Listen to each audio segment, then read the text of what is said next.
फहीम खानची आता Nagpur cyber police चौकशी करणार आहेत। फहीम खान नागपूर हिंसाचाराचा कथित सूत्रधार आहे आणि चौकशीसाठी फहीम खानला 2 दिवसांचा पीसीआर मंजूर झालाय। भडकवणारे मेसेजेस, व्हिडिओ कोणी व्हायरल केले याची चौकशी या दरम्यान होणार आहे। सायबर पोलिसांनी फहीमला न्यायालयामध्ये हजर करून 4 दिवसांचा पीसीआर मागितला होता, पण न्यायालयाने 2 दिवसांचाच पीसीआर मंजूर केलाय। आणखी तपशील घेऊया प्रतिनिधी जितेंद्र शिंगाडे यांच्याकडून। जितेंद्र, आता फहीम खानची जी चौकशी होणार आहे ती नेमकी कशा संदर्भात असेल?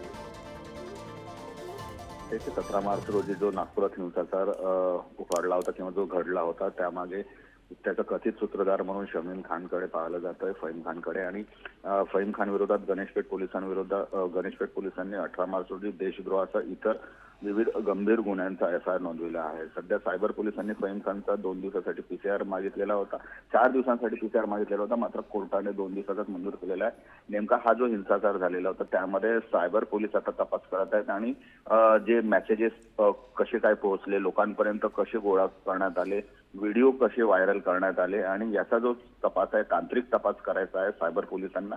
त्यासाठी सायबर पोलिसांनी फहीम खानची जी कोठडी मागितलेली आहे, 4 दिवसांची कोठडी मागितलेली होती, मात्र 2 दिवसांचीच मंजूर केलेली आहे। त्यानंतर आता सायबर पोलिसांच्या तपासात तांत्रिकदृष्ट्या आणि जे व्हिडिओ व्हायरल झाले किंवा जे मेसेजेस व्हायरल करण्यात आलेले होते आणि लोक गोळा करण्यात आलेले होते, या दृष्टीने आता सायबर पोलीस फहीम खानला ताब्यात घेऊन आपली चौकशी आणि तपास पूर्ण करणार आहेत। रिद्धी जी, धन्यवाद सगळ्या तपशिलांसाठी जितेंद्र।